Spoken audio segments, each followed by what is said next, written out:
Hello বন্ধুগণ, আমি সাধনা নতুন একটা ঝাঁকানাকা রেসিপিতে তোমাদের সবাইকে সুস্বাগতম। আজকে আমি তোমাদের সাথে শেয়ার করছি স্বাদে গন্ধে ভরপুর এঁচড় গোবিন্দ। সম্পূর্ণ নিরামিষ পদ্ধতিতে এইভাবে একবার গোবিন্দভোগ চাল দিয়ে এঁচড় রান্না করে খেয়ে দেখতে পারো। খেতে এতটাই টেস্টি হয়, গরম গরম ভাত, রুটি, পরোটা যা দিয়েই খাও না কেন সব কিছুর সঙ্গে খেতে দুর্দান্ত লাগে। 2026 সালে এর টেস্ট একটুও ভুলতে পারবে না, একদম মুখে লেগে থাকবে। তো রেসিপিটি প্রথম থেকে শেষ পর্যন্ত দেখার অনুরোধ রইল, কোথাও স্কিপ করো না কিন্তু, তাহলে আসল জায়গাগুলো মিস করে যাবে। তো এখানে দেখো, রেসিপিটি বানানোর জন্য আমি নিয়েছি একটা কচি কচি এঁচড়, যাকে বলে একদম টাটকা আর ফ্রেশ। তো প্রথমে আমি এঁচড়টাকে কেটে নেব। তার জন্য দু হাতে তালুতে খুব ভালো করে একটু সর্ষের তেল লাগিয়ে নিতে হবে, না হলে ওই গানটা কিন্তু আবারও মনে পড়ে যাবে, প্রীতি কাঁঠালের আঠা লাগলে পরে ছাড়ে না। এই আঠা যদি একবার হাতে লেগে যায় তাহলে তোলা কিন্তু ভীষণ মুশকিল। তো তার জন্য অবশ্যই কিন্তু একটু সর্ষের তেল লাগাতে হবে, তার সাথে বটির গায়েও কিন্তু একটু সর্ষের তেল লাগিয়ে নিতে হবে, না হলে বটির গায়েও কিন্তু আঠাটা লেগে যাবে। তো প্রথমে এঁচড় বা এই কাঁচা কাঁঠালের বোটার দিকটাকে একদম ঝাঁকানাকা করে কেটে বাদ দিতে হবে। আর বোটার দিকটাকে কাটার সাথে সাথে দেখো কত আঠা বেরিয়ে আসছে, এইভাবে একটু ঘষে ঘষে আটাটাকে বের করে নেব। এইভাবে একটু ঘষলে দেখবে আটাটা কিন্তু খুব সহজে বেরিয়ে আসবে। তারপরে এঁচড়ের মাঝখান থেকে দুফালি করে কেটে নেব। তো বন্ধুগণ, এই কাঁচা কাঁঠালের বাইরের দিকটা যেহেতু প্রচণ্ড শক্ত হয়, তাই বটি দিয়ে কেটে নিতে বেশি সুবিধা হয়। তো আমি আমার সুবিধা মতো বটি দিয়ে কেটে নিচ্ছি, তোমরা তোমাদের সুবিধা মতো কেটে নিতে পারো, তাতে কোনো সমস্যা নেই। আর মাঝখান থেকে দুফালি করে কেটে নেওয়ার পরেও দেখো ভেতরে কত আঠা। এইভাবে এঁচড়টাকে কেটে 5 মিনিট রেখে দিলে কিন্তু এঁচড়ের মধ্যে যত আঠা থাকে সমস্ত আঠাটা কিন্তু বেরিয়ে যায়। তো এখন যেহেতু হাতের সময় নেই, তাই সঙ্গে সঙ্গে আমি এঁচড়টাকে কেটে নেব। এঁচড়ের যে খোসাটা আছে সেটাকে একটু মোটা মোটা করে কেটে নিতে হবে। তো দেখো ঠিক এইভাবে মোটা মোটা করে কেটে নিলাম। তারপরে এঁচড়ের মধ্যে ঠিক এরকম একটা সাদা শক্ত অংশ থাকে, এই সাদা শক্ত অংশটাকে কিন্তু অবশ্যই কেটে বাদ দিতে হবে। এই এঁচড়টা যেহেতু প্রচণ্ড কচি, ভেতরে কিন্তু এখনও কোনো দানা বা বীজ তৈরি হয়নি, তাই সরাসরি আমি এঁচড়টাকে এইভাবে একদম পিস পিস করে চৌকো চৌকো করে কেটে নেব। একটু মোটা মোটা করে কেটে নিচ্ছি, তোমরা চাইলে কিন্তু আর একটু ছোটো ছোটো করে পিস করেও কেটে নিতে পারো, তাতে কোনো সমস্যা নেই। এঁচড়টাকে কাটার পরে এইভাবে দেখো জলের মধ্যে একবার একটু ধুয়ে নিতে হবে। আর যেহেতু আমি হাতের মধ্যে সর্ষের তেল লাগিয়ে নিয়েছিলাম, তাই হাতে দেখো একটুও কিন্তু আঠা লেগে নেই। খুব ভালো করে জাস্ট একবার একটু এঁচড়টাকে জল দিয়ে ধুয়ে জল থেকে খুব ভালো করে এঁচড়টাকে তুলে নিলাম। তো তারপরে এঁচড়গুলোকে আমি একটু সেদ্ধ করে নেব।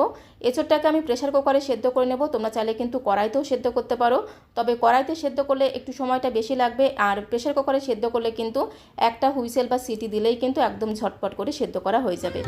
তো এঁচড়টাকে সেদ্ধ করার জন্য এখানে আমি দেখো একটা ছোট্ট প্রেসার কুকার নিয়েছি। প্রেসার কুকারের মধ্যে পরিমাণ মতো দিয়ে দিলাম জল, জলের মধ্যে সামান্য পরিমাণে দিলাম একটু লবণ, তার সাথে দিয়ে দেবো একটু হলুদ গুঁড়ো। একটুখানি লবণ আর হলুদ গুঁড়ো দিয়ে খুব সুন্দর করে একদম ঘোটানাটা করে একটুখানি জলের সাথে মিশিয়ে নিতে হবে। আর এঁচড় সেদ্ধ করার সময় অবশ্যই কিন্তু একটু নুন আর হলুদ দিয়ে জলের সাথে মিশিয়ে এঁচড়টাকে সেদ্ধ করতে হবে। তাহলে কি হবে, এঁচড়ের মধ্যে যে আঠা বা কষ ভাবটা থাকে সেটা কিন্তু জলের সাথেই বেরিয়ে যাবে। তারপরে দেখো সমস্ত কেটে রাখা এঁচড়ের পিসগুলোকে আমি প্রেসার কুকারের মধ্যে দিয়ে দিলাম। আর জলটা এমনভাবে দিতে হবে যাতে এঁচড়ের পিসগুলো একটু জলের তলায় ডুবে থাকে, সেই আন্দাজে জলটাকে দিতে হবে। তো এখন আমি সরাসরি দেখো প্রেসার কুকারটাকে গ্যাসের ওভেনে বসিয়ে দিলাম। গ্যাসের ফ্লেমটা মিডিয়ামে রেখে জাস্ট একটা হুইসেল বা সিটি পড়তে দেবো। একটা সিটি বা হুইসেল পড়ে যাওয়ার পরে গ্যাসের ফ্লেমটা বন্ধ করে দিয়ে স্ট্যান্ডিং টাইমে রেখে দেবো, যতক্ষণে প্রেসার কুকারের প্রেসারটা অটোমেটিক্যালি রিলিজ হয়ে যাবে বা বেরিয়ে যাবে। তো ওইদিকে এঁচড়টা সেদ্ধ হতে থাক, ততক্ষণে এখানে আমি একটু ভাজা মশলা তৈরি করে নেব। ভাজা মশলাটা তৈরি করার জন্য আমি কী কী মশলা নিচ্ছি সেটা একটু তোমাদের দেখিয়ে দিচ্ছি। তো এখানে দেখো একটা প্লেটের মধ্যে আমি হাফ চামচ নিয়েছি গোটা ধনে, তার সাথে নিয়েছি হাফ চামচ গোটা জিরে, একটা তেজপাতাকে মাঝখান থেকে একদম তেনা তেনা করে ছিঁড়ে দিয়ে দিতে হবে। তার সাথে দুটো এলাচ, লবঙ্গ, দারচিনি নিয়েছি, তার সাথে নিয়েছি আমি 10-12টার মতো গোলমরিচ।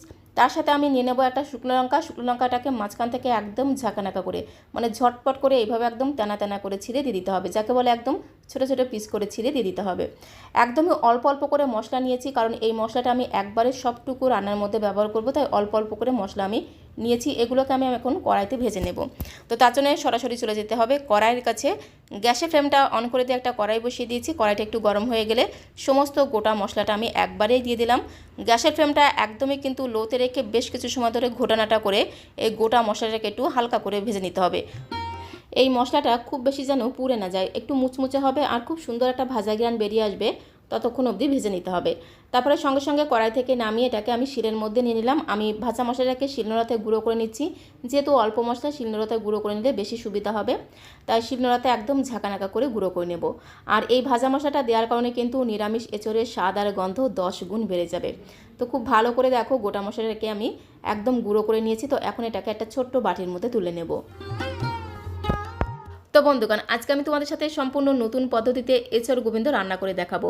এইভাবে একবার গোবিন্দভোগ চাল দিয়ে এঁচড় গোবিন্দ রান্না করে খেলে বারবার বানিয়ে খেতে ইচ্ছে করবে। খেতে দারুণ টেস্টি হয়। তো সমস্ত ভাজা মশলাটাকে দেখো আমি একটা ছোট্ট বাটির মধ্যে তুলে নিলাম। আর ভাজা মশলার গুঁড়োটাকে অবশ্যই কিন্তু একটু ধামা চাপা দিয়ে রাখতে হবে, মানে ঢাকনাটা বন্ধ করে রাখতে হবে, নাহলে ভাজা মশলার যে একটা সুঘ্রাণ, সেই সুঘ্রাণটা কিন্তু উড়ে যাবে।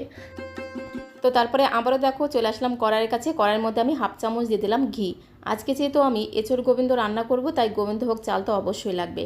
এখানে আমি 2 চামচ দিয়ে দেবো গোবিন্দভোগ চাল। আর গোবিন্দভোগ চালটাকে আগে থেকে খুব ভালো করে একটা পরিষ্কার সুতির কাপড় দিয়ে মুছে রেখেছিলাম। তো 2 চামচ দিয়ে দেবো গোবিন্দভোগ চাল। 2 চামচের বেশি কিন্তু দেওয়া যাবে না, তাহলে গ্রেভিটা বেশি গাঢ় হয়ে যাবে। 2 চামচ গোবিন্দভোগ চাল দিয়ে গ্যাসের ফ্লেমটা মিডিয়াম টু লোতে রেখে খুব ভালো করে ঘোটানাটা করে গোবিন্দভোগ চালটাকে বেশ কিছু সময় ধরে একটু ভেজে নিতে হবে। আস্তে আস্তে দেখবে চালের কালারটা কিন্তু পুরোপুরি চেঞ্জ হয়ে যাবে, একদম সাদা হয়ে যাবে।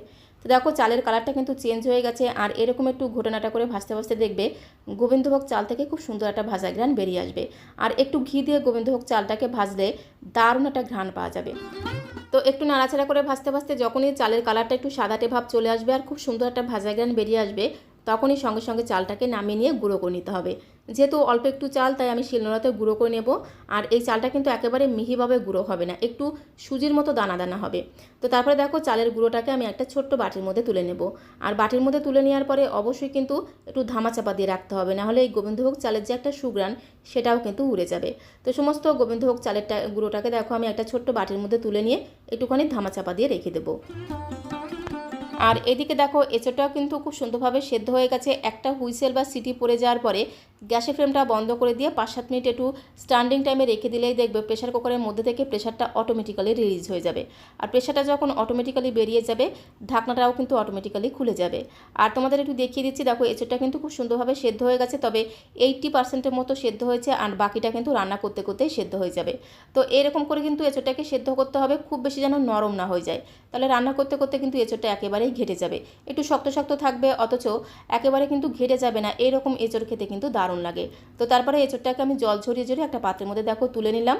এঁচোড়ের যে পিসটা আমি একটু বড় বড় করে কেটেছি, তোমরা চাইলে কিন্তু একটু ছোট করেও কেটে নিতে পারো, তাতে কোনো সমস্যা নেই। আর এঁচোড় সেদ্ধ করা যে জলটা, এই জলটা আমি ফেলে দেবো, কারণ ওই জলটা কিন্তু বেশ একটু আঠালো, একটু কষকষ ভাব থাকে। রান্নার মধ্যে দিলে রান্নার টেস্টটা খারাপ হয়ে যেতে পারে। তোমরা চাইলে কিন্তু এঁচোড় সেদ্ধ করা জলটা রান্নার মধ্যে দিতেও পারো, তাতে কোনো সমস্যা নেই, তবে আমি কিন্তু ফেলে দেবো এঁচোড়ের জলটা। তো তারপরে দেখো আবারও আমি চলে আসলাম কড়াইয়ের কাছে। কড়াইয়ের মধ্যে আমি 3 থেকে 4 চামচ দিলাম একটু সরষের তেল। তেলটাকে খুব ভালো করে একটু ঘোটানাটা করে কড়াইয়ের গায়ে লাগিয়ে নিলাম। আর এখানে আমি 2টো মিডিয়াম সাইজের আলুকে মাঝখান থেকে 4 ফালি করে কেটে নিয়েছি, একটু মাংসের মতো করে বড় বড় পিস করে কেটে নিলাম। আলুগুলোকে কড়াইয়ের মধ্যে দিয়ে আলু ভাজার সময় সামান্য পরিমাণের লবণ দিয়ে আলুটাকে ভাজবো, তাহলে আলু ভাজতে ভাজতে দেখবে আলুটা কিন্তু অনেকটাই সেদ্ধ হয়ে যাবে, মানে নরম হয়ে যাবে। গ্যাসের ফ্লেমটা মিডিয়াম টু লোতে রেখে বেশ কিছু সময় ধরে ঘোটানাটা করে দেখো আলুটাকে একটু লাল লাল করে ভেজে নিয়েছি। তো এখন আমি এর মধ্যে আগে থেকে সেদ্ধ করে জল ছড়িয়ে রাখা এঁচোড়ের পিসগুলো দিয়ে দেবো। এঁচোড়গুলোকে দিয়েও খুব ভালো করে ঘোটানাটা করে একটু লাল লাল করে ভেজে নেব, তাহলে এঁচোড়টা খেতেও কিন্তু দারুণ লাগবে। তো এঁচোড়ের পিসগুলোকে দিয়ে খুব ভালো করে দেখো একটু নাড়াচাড়া করে মিশিয়ে নিলাম। আলু আর এঁচোড়টা এদিকে একটু লাল লাল করে ভাজা হতে থাক, ততক্ষণে আমি একটু মশলা বেটে নেব। মশলাটা বাটার জন্য একটা ছোট্ট মিক্সিং জার নিয়েছি, তার মধ্যে একটা লাল টুকটুকে পাকা টমেটোকে একটু ছোটো ছোটো পিস করে দিয়ে দিলাম। তার সাথে 1 ইঞ্চি মতো আদাকে একটু ছোটো ছোটো করে কেটে দিয়ে দিলাম। তার সাথে দিয়ে দিলাম 3টে কাঁচা লঙ্কা। ঝালের পরিমাণটা তোমরা যে যেমন ঝাল খেতে পছন্দ করো, সে অনুসারে এখানে কাঁচা লঙ্কাটা অ্যাড করে দেবে। তার সাথে 1 চামচ ভর্তি করে দিয়ে দিলাম গোটা ধনে, তার সাথে দিয়ে দিলাম 1 চামচ ভর্তি করে গোটা জিরে, আর একটা তেজপাতাকে একদম তেনা তেনা করে ছিঁড়ে দিয়ে দিতে হবে। আজকে আমি এই নিরামিষ এঁচোড়টা একদমই কিন্তু গোটা মশলা বেটে রান্না করব, তাহলে এর স্বাদ আর গন্ধ কিন্তু দুর্দান্ত হবে। সামান্য পরিমাণে জল দিয়ে মিক্সিং জারে ঢাকনাটা বন্ধ করে মশলার একটা মিহি পেস্ট দেখো তৈরি করে নিলাম। আর এইভাবে যদি গোটা মশলা বেটে রান্না করা হয়, মানে বাটা মশলায় যদি এই এঁচোড় গোবিন্দ রান্না করা হয়, এঁচোড় গোবিন্দ স্বাদ আর গন্ধ কিন্তু দ্বিগুণ বেড়ে যাবে, একদম পুরো মাংসের মতো খেতে লাগবে। এদিকে দেখো আলু আর এঁচোড়টাও কিন্তু একদম লাল লাল করে ভেজে নিয়েছি। এখন একটা পাত্রের মধ্যে আমি তুলে নেব। তার আগে আমি এর মধ্যে হাফ চামচ দিয়ে দেবো ঘি। নামানোর আগে একটুখানি ঘি দিয়ে যদি খুব ভালো করে মেশানো হয়, তাহলে এঁচোড়টা খাওয়ার সময় এই ঘিয়ের গন্ধটা পাবে, খেতে কিন্তু দারুণ লাগবে। তো হাফ চামচের মতো ঘি দিয়ে খুব ভালো করে একটু নাড়াচাড়া করে মিশিয়ে নেওয়ার পরে নামানোর আগে সামান্য পরিমাণে দিতে হবে একটু হলুদ গুঁড়ো, তাহলে এঁচোড় আর আলুর কালারটা কিন্তু দুর্দান্ত হবে, সাথে সাথে ঘ্রাণটাও কিন্তু দুর্দান্ত হবে। তো দেখো একটু ঘি আর হলুদ গুঁড়ো দিয়ে খুব ভালো করে একটু ঘোটানাটা করে মিশিয়েই কিন্তু সঙ্গে সঙ্গে এঁচোড় আর আলুটাকে অন্য একটা পাত্রের মধ্যে আমি তুলে নেব। তো দেখো এঁচড় আর আলুটাকে একটু লাল লাল করে ভেজে একটা পাত্রের মধ্যে তুলে নিয়েছি। তারপরে ওই কড়াইতে আমি আরও 3 চামচ দিয়ে দিলাম সর্ষের তেল।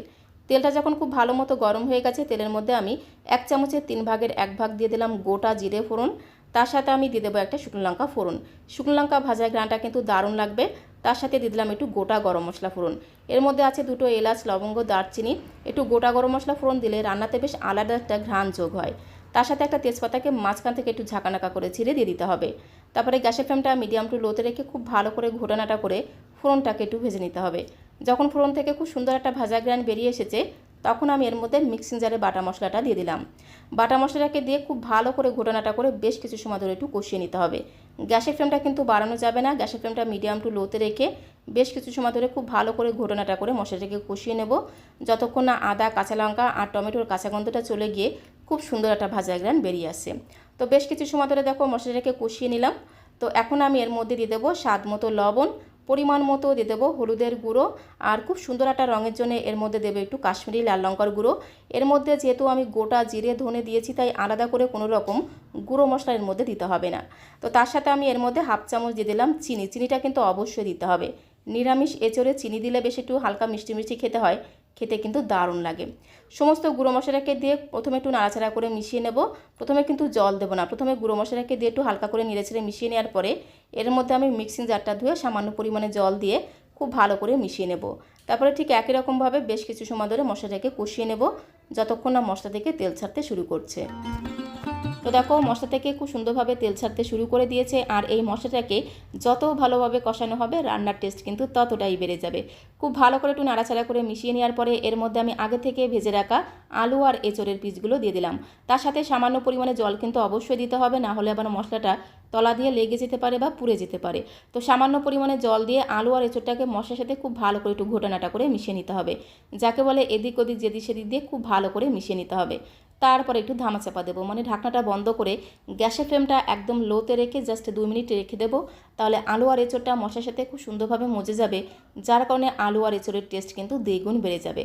আলু আর এঁচড়টা মশলার সাথে একটু কষা হতে থাক, আর রান্নাতে আমি গরম জল অ্যাড করবো, তাই এখানে দেখো আমি একটু গরম জল হতে বসিয়ে দিয়েছি। অবশ্যই কিন্তু রান্নাতে একটু গরম জল ব্যবহার করতে হবে, তাহলে রান্নার টেস্ট দেখবে আরও দ্বিগুণ বেড়ে যাবে। এদিকে দেখো 2 মিনিট হয়ে গেছে, আমি 2 মিনিট রেখে দিয়েছিলাম। আলু আর এঁচড়টা মশলার সাথে খুব সুন্দরভাবে কিন্তু মজে গেছে। তো এখন আমি এর মধ্যে ঘিয়ে ভাজা গোবিন্দভোগ চালের গুঁড়োটাকে দিয়ে দেবো।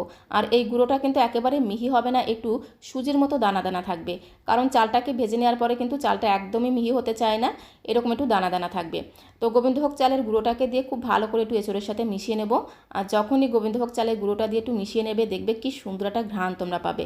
আর এই সময় কিন্তু গোবিন্দভোগ চালের গুঁড়োটাকে দিতে হবে। তারপরে পরিমাণ মতো আমি গরম জল অ্যাড করে দেবো। এঁচড়ের মধ্যে তোমরা যেরকম ঝোল রাখতে চাও সে আন্দাজে এখানে গরম জল অ্যাড করে দেবে। তো পরিমাণ মতো গরম জল দিয়ে খুব ভালো করে একটু নাড়াচাড়া করে মিশিয়ে নেব। একটুখানি গোবিন্দভোগ চালের গুঁড়ো দেওয়ার কারণে কিন্তু এঁচড়ের স্বাদ আর গন্ধ আরও দ্বিগুণ বেড়ে যাবে। গ্রেভিটা বেশ একটু গাঢ় গাঢ় হবে, তবে 2 চামচের বেশি কিন্তু গোবিন্দভোগ চাল দেবে না, তাহলে গ্রেভিটা বেশি গাঢ় হয়ে যাবে। তো পরিমাণ মতো গরম জল দিয়ে খুব ভালো করে মিশিয়ে নিলাম। আর এই সময় একটু চেক করে দেখতে হবে নুন মিষ্টি সব ঠিকঠাক আছে কিনা। তো আমি একটুখানি চেক করে দেখলাম মিষ্টির পরিমাণটা একটু কম মনে হলো, তাই এর মধ্যে আরেকটুখানি চিনি দিয়ে খুব ভালো করে মিশিয়ে নিলাম। যেহেতু নিরামিষ এঁচড় একটু হালকা মিষ্টি মিষ্টি হলে খেতে কিন্তু দারুণ লাগবে। তারপরে ঢাকা দিয়ে গ্যাসের ফ্লেমটা মিডিয়াম টু লোতে রেখে 7-8 মিনিট সময় ধরে রান্না করে নিতে হবে। তাহলে দেখবে আলু এঁচড় খুব সুন্দরভাবে কিন্তু একদম নরম হয়ে যাবে। গ্যাসের ফ্লেমটা মিডিয়াম টু লোতে রেখে প্রায় 8-9 মিনিট সময় ধরে রান্না করে নিয়েছি। আলুটা দেখো কত সুন্দর সেদ্ধ হয়ে গেছে, সাথে সাথে এঁচড়টাও কিন্তু একদম নরম হয়ে গেছে। আর কালারটা দেখো কত সুন্দর হয়েছে, একদম পুরো খাসির মাংসের মতো দেখতে লাগছে। খুব ভালো করে একটু ঘোটানাটা করে মিশিয়ে নেওয়ার পরে নামানোর আগে এর মধ্যে আমি দিয়ে দেবো একটুখানি শাহি গরম মশলা। 1 চামচের 3 ভাগের 1 ভাগ দিয়ে দিলাম শাহি গরম মশলা। তার সাথে যে ভাজা মশলাটা আমি গুঁড়ো করে রেখেছিলাম সবটুকু ভাজা মশলা আমি এর মধ্যে দিয়ে দিলাম। তার সাথে আমি 1 চামচ ভর্তি করে দিয়ে দিলাম ঘি। ঘিয়ের পরিমাণটা তোমরা আরও বাড়িয়েও দিতে পারো, মানে 2 চামচও দিতে পারো, তাহলে দেখবে এই নিরামিষ এঁচড় গোবিন্দ স্বাদ আর গন্ধ আরও দ্বিগুণ বেড়ে যাবে। কালারটা দেখো কত সুন্দর হয়েছে, একদম পুরো খাসির মাংসের মতো কিন্তু দেখতে লাগছে। আর যেহেতু ভাজা মশলা দিয়েছি, ঘি দিয়েছি, একটুখানি শাহি গরম মশলা দিয়েছি, আর গোবিন্দভোগ চাল তো অবশ্যই আছে, সমস্ত কিছু মিলেমিশে এত সুন্দর একটা ঘ্রাণ তোমরা পাবে আর এত টেস্টি হবে। একবার এইভাবে এঁচড় গোবিন্দ বানিয়ে খেলে বারবার বানিয়ে খেতে ইচ্ছে করবে। তো সমস্ত মশলাটা খুব ভালো করে মেশানো হয়ে গেলে গ্যাসের ফ্লেমটা বন্ধ করে দিয়ে 2 মিনিটের জন্য একটু ধামা চাপা দিয়ে রেস্টে রেখে দিতে হবে। তাহলে সমস্ত মশলার গন্ধটা এই রান্নার সাথে খুব সুন্দরভাবে মিশে যাবে, যার কারণে নিরামিষ এঁচড় গোবিন্দ স্বাদ আর গন্ধ আরও দ্বিগুণ বেড়ে যাবে। এইরকম এঁচড় গোবিন্দ রান্না করে গরম গরম ভাত, রুটি, পরোটা যা দিয়েই খাও না কেন সব কিছুর সঙ্গে খেতে কিন্তু দুর্দান্ত লাগে। এখন একটা বোলের মধ্যে আমি সার্ভ করে দেবো। সার্ভ করতে করতে তোমাদের কাছে একটা ছোট্ট রিকোয়েস্ট করব, আজকের এই স্বাদে গন্ধে ভরপুর এঁচড় গোবিন্দ রেসিপিটা তোমাদের কাছে কেমন লাগলো অবশ্যই কমেন্ট বক্সে লিখে জানিও। ভালো লাগলে একটা লাইক আর শেয়ার করে দেওয়ার অনুরোধ রইল। আর নতুন বন্ধু হয়ে থাকলে চ্যানেলটিকে সাবস্ক্রাইব করে দিয়ে পাশে থাকার অনুরোধ রইল। তাহলে যখন এরকম সুন্দর সুন্দর নতুন নতুন রেসিপি আপলোড করব সঙ্গে সঙ্গে নোটিফিকেশন আগে তোমার কাছে পৌঁছে যাবে। আজকের মতো এই পর্যন্ত, সবাইকে অসংখ্য ধন্যবাদ।